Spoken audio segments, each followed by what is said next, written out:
Ignition sequence start.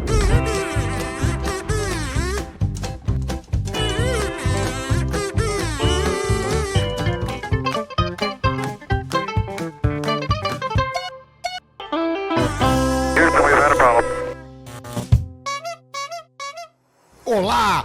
Olá para todos vocês que estão nos assistindo.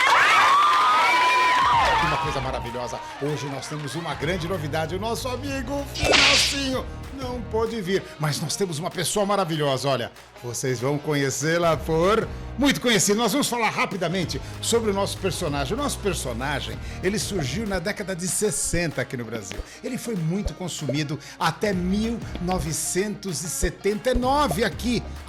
Em 2009, a Coca-Cola comprou a Thaí. É isso mesmo, nós estamos falando com a Thaí. Thaí, dá um close nela, Thaí! Olha só que maravilha. Thaí, eu fiz tudo pra você gostar de mim. Uma música maravilhosa, coloca a música aí na caixa. Mas aí, Thaí, fala alguma coisa para as pessoas que estão nos assistindo.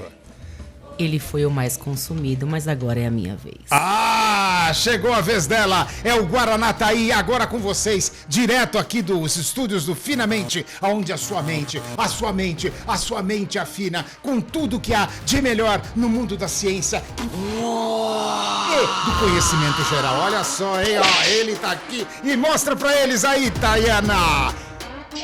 Tayana, mais conhecida como Thaí.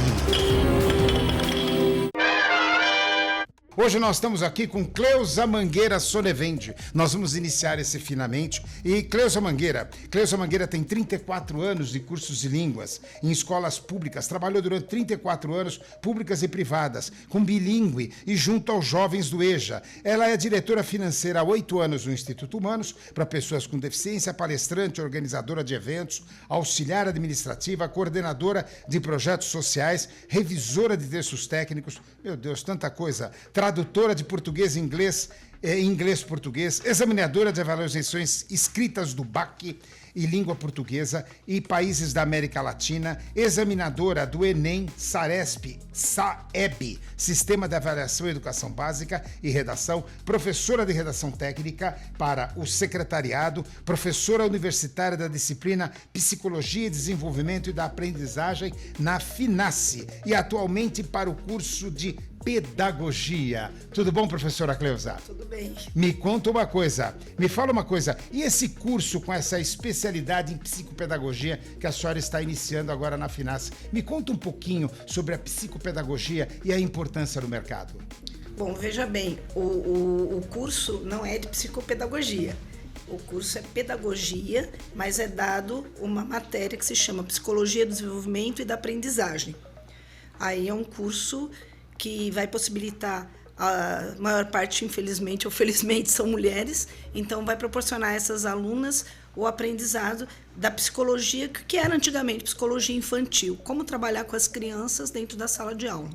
Me fala uma coisa, nós temos aqui dentro do seu curso, né, trabalhar com crianças que sofrem de afasia, dislexia, disgrafia, desortografia, descalculia, dispraxia, gagueira, TDAH. Me fala uma coisa, essas deficiências, essas doenças ou elas são consideradas deficiências? Bom, vamos fazer o seguinte, separar, né? O que é deficiência, o que é transtorno, o que é doença. Uhum. Doença é tudo aquilo que não está de acordo com a normalidade de um corpo. Então, é uma doença. Então, é uma doença, é uma gripe, é uma doença, um problema cardíaco, um problema pulmonar, isso é uma doença. O transtorno, ele já vai estar sendo ligado a algumas coisas que a gente pode considerar que está havendo uma mudança na pessoa. Mas o transtorno, ele não tem cura. Uhum. A doença pode ter cura, o transtorno ele não tem cura. Ele é uma disfunção ou uma alteração no funcionamento. Então, o funcionamento pode ser mental, emocional, comportamental ou físico. Então, aí a gente tem, por exemplo, o TEA, né? Transtorno espectro autista, TDAH, que é outro transtorno, déficit de atenção. É considerado uma deficiência o TDAH? TDAH não é considerado uma deficiência. Também não? É considerado deficiência o autismo ou TEA, mas o TDAH não. Interessante, mas isso tem algum cunho científico ou é apenas porque é uma grande quantidade de pessoas com dislexia, no caso, quase 1/3 da população? Não, mas pera um pouco, dislexia é outra coisa. Ah, sim. Dislexia é uma dificuldade da aprendizagem. E não é considerada uma deficiência? Ela não é considerada uma deficiência. No modo legal que a gente tem, por exemplo, a nossa legislação, ela, né? ele não tem CID, ele Ela não é tem colocado. CID. Não. Ela não tem um Código Internacional de Doença? Não, dislexia não. A dislexia, o que pode acontecer? Ela não tem cura, mas você pode, através de vários procedimentos pedagógicos, fazer uma melhora. Ele nasceu com dislexia, ele vai ter dislexia até o fim. Você não muda. Mas aquela criança, a partir do momento que um educador perceber que ela tem dislexia, ela vai poder direcionar. Porque é o seguinte, muitas coisas o professor faz como diagnóstico, mas nem tudo ele pode conduzir. Então, por exemplo, numa dislexia... Ele indica para o médico, então. Sim. Ou uma pessoa que seja especializada naquilo. No caso da dislexia, o que ele pode fazer? Ele vai passar como psicopedagogo. Dependendo, se tiver mais alguma coisa além da dislexia, pode estar acompanhada com outros sintomas, aí pode ir para um psicólogo, um psiquiatra, aí depende da situação. Mas a dislexia em si, o que é? É você pegar e fazer aquela criança reconhecer as letras e associar. Uma maçã. O que é uma maçã? É um símbolo. Como é que eu escrevo maçã? Eu tenho de reconhecer o M, o A, o C cedilha, o A. Quer dizer, a criança tem de saber aprender as letras. Então, o que é legal nisso? Massinha, escrever as letras várias vezes, com areia. Que elementos que você tiver que aquela criança possa construir e tocar. E ela realmente sentir, ela tem de saber o sentido do M e na mente dela tem de ter a simbologia. Maçã, macaco, mato, ela tem de sentir. A criança com dislexia, o problema dela é que ela não tem seria assim, ela não coloca, para ela não tem símbolo. A caneca e CANECA, ela não consegue conectar. Entendi. Então ela precisa de um treinamento. Isso demora? Lógico que vai demorar, não é uma coisa assim rápida, né? Mas a criança vai conseguir ir até a fase adulta escrevendo muito bem. Agora, Thaí, diga uma coisa. Nossa, Thaí, quantas coisas, hein? Quantas coisas. Eu fiquei assustado. Afasia, dislexia, disgrafia, desortografia. A pessoa não consegue escrever direito. Como é que funciona isso? Thaí, você tem alguma coisa dessa? Acho que não, né? Olha, eu não tenho, mas é um assunto que eu me aprofundo muito também. E eu tenho uma pergunta, professora. A gente observa que essas nomenclaturas, né, elas já vêm de muito tempo e a percepção das pessoas sobre elas não são tão compreensíveis. O que é deficiência, o que é déficit, o que é transtorno. Como que a gente trabalha isso até para esse público que os pais, os cuidadores, os tutores e até as próprias crianças, que não os profissionais nessa compreensão? Tem uma nova abordagem hoje em dia? Bom, olha, primeiro assim, a legislação ela é muito clara assim. Vamos ajudar a todas aquelas crianças que tenham qualquer tipo de transtorno, principalmente na área educacional. Aí a educação diz o seguinte: vamos dar acompanhamento para essa criança, vamos colocar num período de contraturno uma sala especial, né? AE, um atendimento especializado, e vamos colocar um profissional naquele período contrário para isso. E a criança, pela legislação, ela tem de ficar numa escola que tenha alunos no regular. Ela vai participar no regular, porque é uma maneira dela estar se interagindo com os outros. E no contrafluxo, ela iria ter essas aulas especiais, entre aspas. Até pela educação inclusiva, né? Pela inclusão, pela socialização dessa criança. É isso, só que tem aquela coisa. No Brasil, a gente consegue isso 100%. Era isso que eu ia falar, professora. São as famosas salas multifuncionais, né? Agora me responda uma coisa. Há um déficit muito grande de salas multifuncionais, não só no Estado, como também nas escolas particulares. Também com equipamentos que devem fazer parte dessas salas. Fala um pouquinho sobre isso. Bom, essas salas teriam-se um custo médio com todos os materiais que se considera adequado. E isso pensando no que o governo, né, coloca. Teria um custo mais ou menos de uns 35 mil. Uma escola particular, dificilmente ela colocaria uma sala dessa disponível Não só pelo valor, mas porque ela tem uma minoria de crianças com esses déficits que precisaria dessa escola, desse tipo de tratamento diferenciado.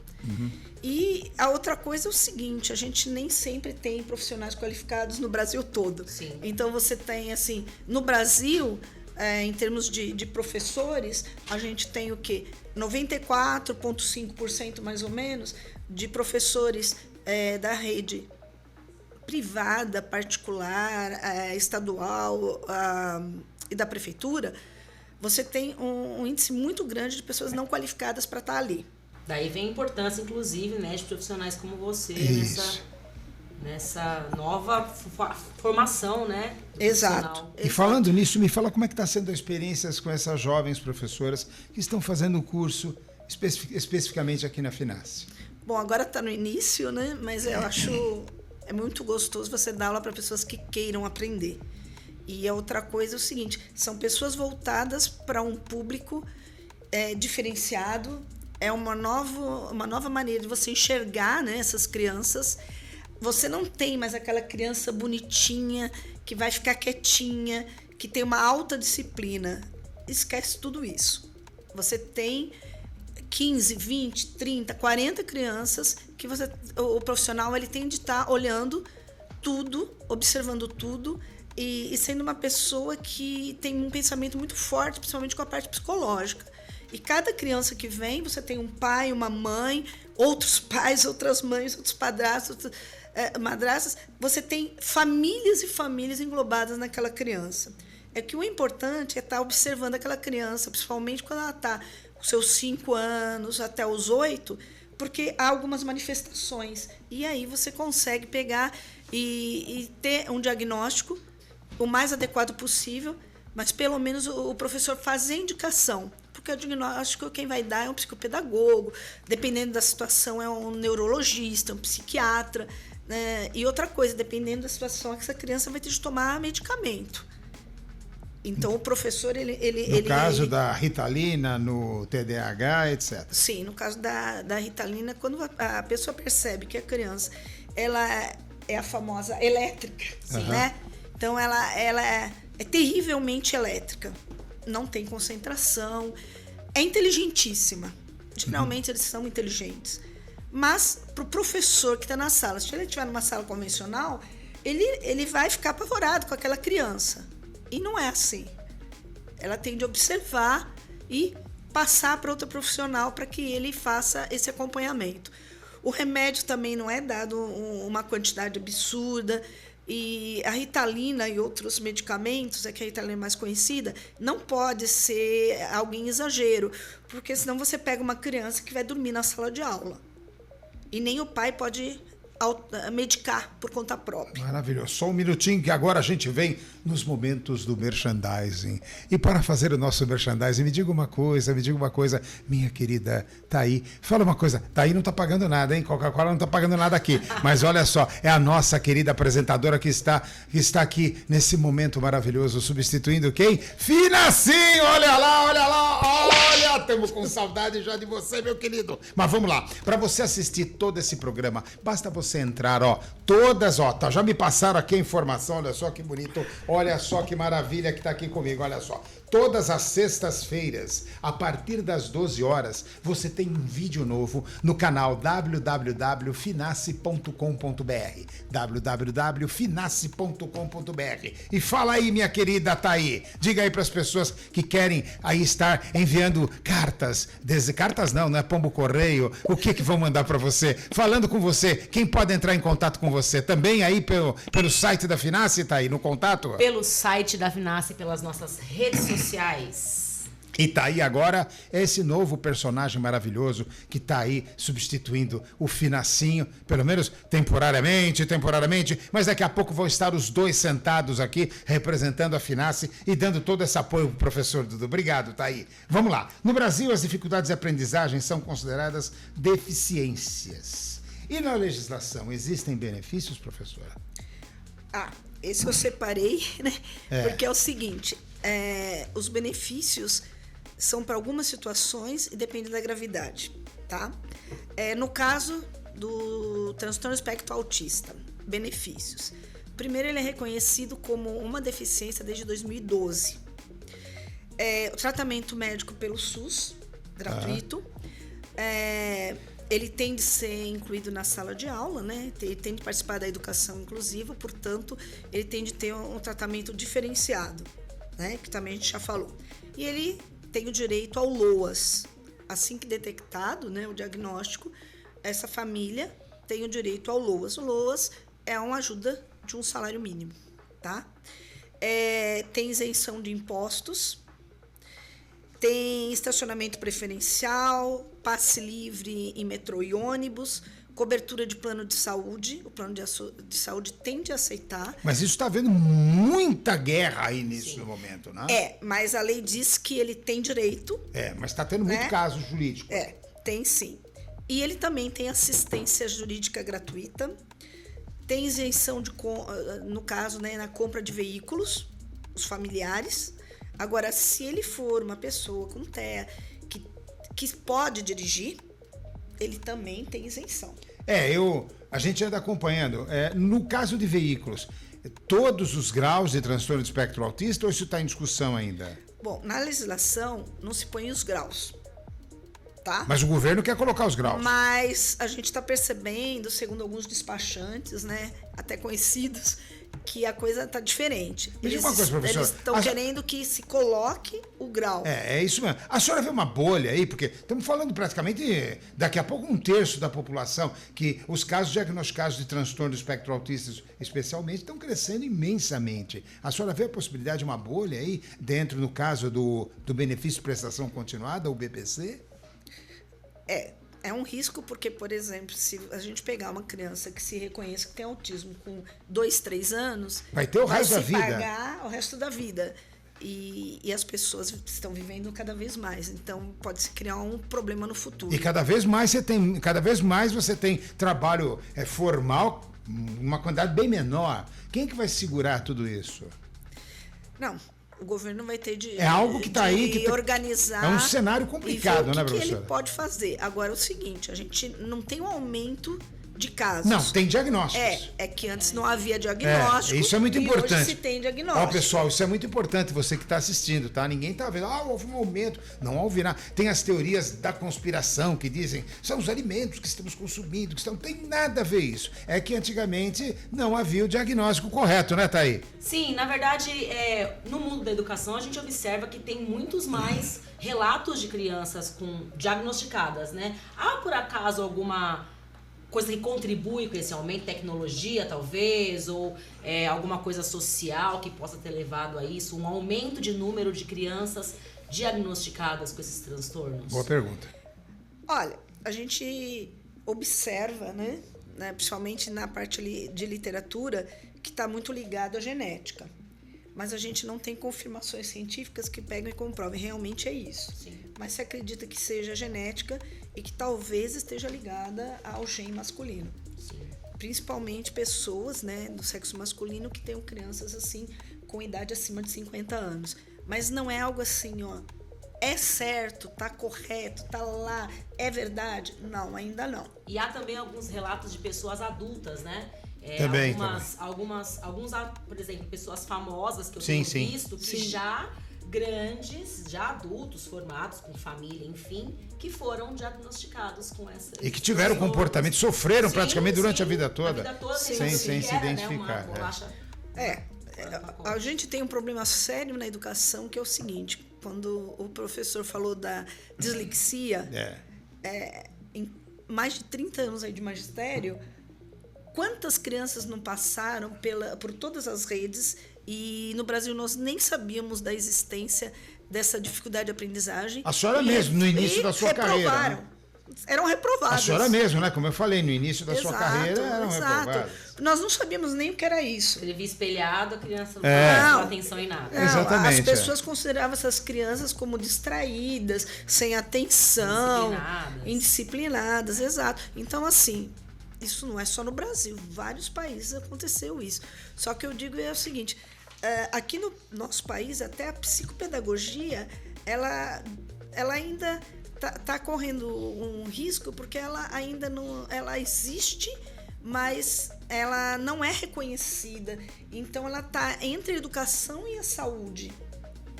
Ela não tem assim uma posição real.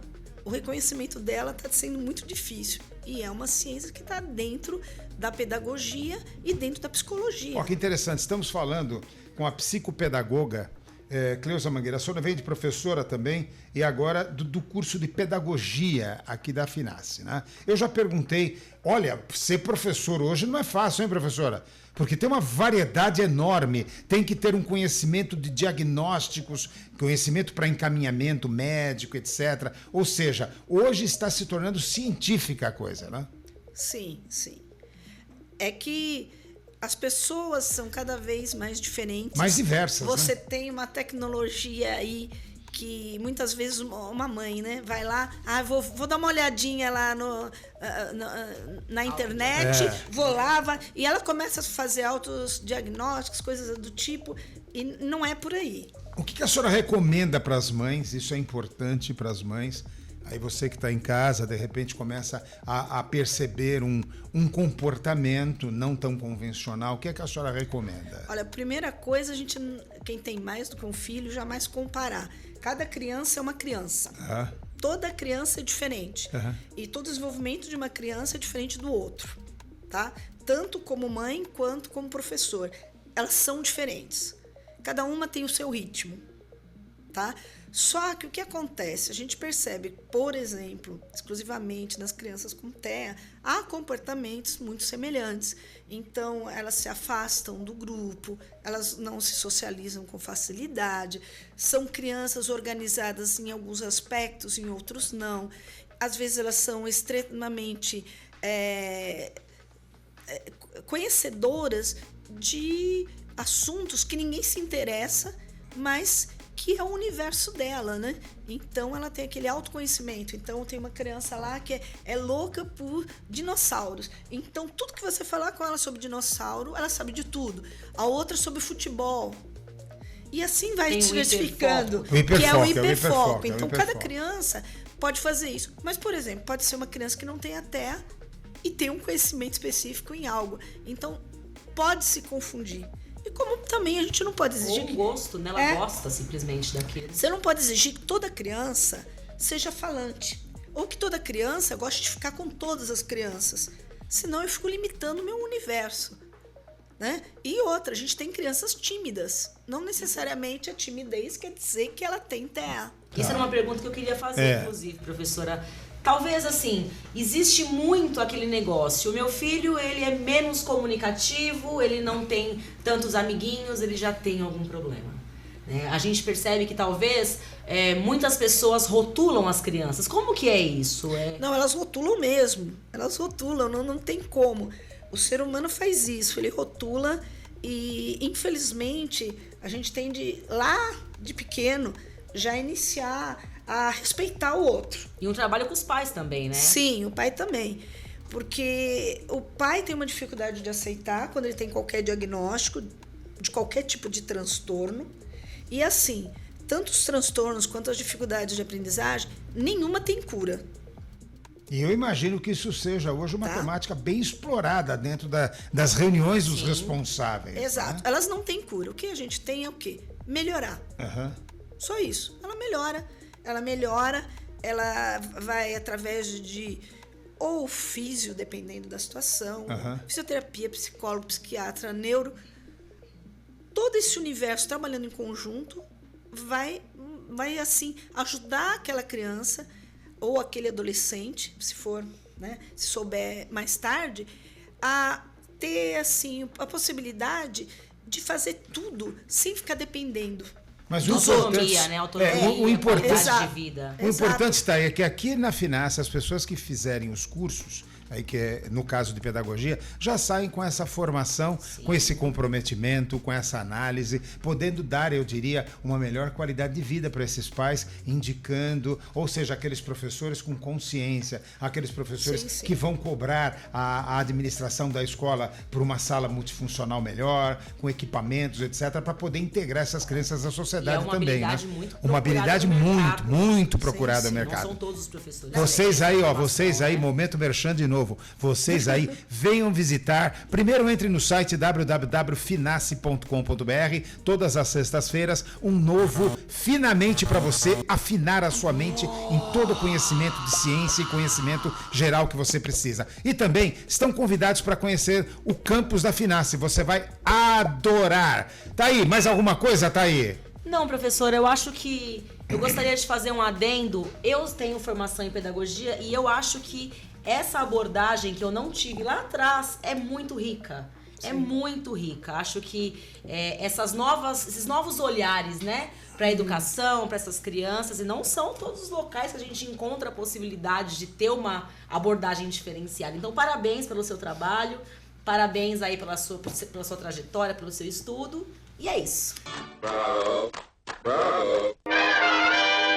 E agora, professor, aquele momento maravilhoso, o momento do sonho tá aí. Sonho. Agora o Finacinho, o Finacinho comia todos os sonhos dos bastidores. Ainda bem que eu sou bela. É, bela, e me parece também que não come todos os sonhos. Então vai sobrar mais pro Duda!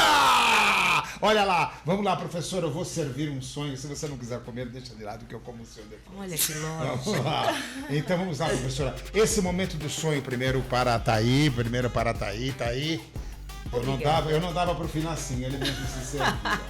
Mas agora, professora, esse momento do sonho é um momento muito interessante e especial. O momento do sonho, além de delicioso e maravilhoso, um dia a gente vai pegar e vai fazer o merchan da padaria. Mas é o momento, professora, que a gente levanta qual o seu sonho para o segmento, para as pessoas, para as mães, para os pais, para as crianças, para o mercado, enfim. É difícil isso. Para todos eles é difícil. Eu acho que sim, se a gente tiver professores mais conscientes, qualificados, a gente consegue fazer com que essas crianças sejam adultos independentes, com autonomia e principalmente úteis para a sociedade.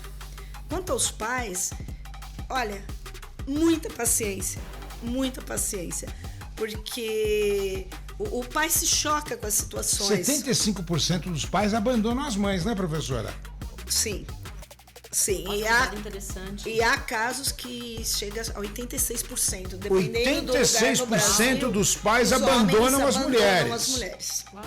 Entendeu, gente? Olha aí, hein? Por isso como a importância pode? também do trabalho com os pais, né? Exatamente, a a conscientização. Também para a família. Sim. E assim... E não tem classe social, né, professor? Isso não é uma questão de classe social. Seja pobre, rico, médio, tá todo mundo abandonando. E assim, voltando lá para os pais... Consciência, porque são os filhos deles, né? E esse pai, ele tem de perceber que é uma vida que tem ali na mão dele, que é uma vida diferente. É diferente, ela é diferenciada.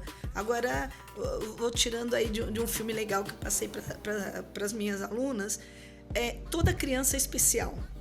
Toda criança é especial. Toda criança é especial. E não usar o especial de modo inadequado, que hoje não se usa mais, tá? É criança com deficiência. Eu já contesto educação especial. Sim. Que eu acho que a educação especial também não estaria correta. Mas na nossa legislação é educação especial. Nossa, falamos aqui com a professora Cleusa Mangueira Sonevende, psicopedagoga, professora de inglês, professora de português e agora aqui está dando curso aqui de pedagogia na Finace. Tá aí, mais alguma palavrinha, tá aí? Estamos encerrando o momento final. E parabéns pelo seu trabalho. Primeiro programa com a Thaí. Eu fiz tudo pra você gostar de mim. E você gosta ou não gosta? Gosta, professora, muito obrigado. E você, até a próxima semana com mais quê? Finalmente com o professor Duda e aqui a Thaí e os maravilhosos convidados que passam por aqui. Um beijão no coração e até a próxima semana com um Finamente.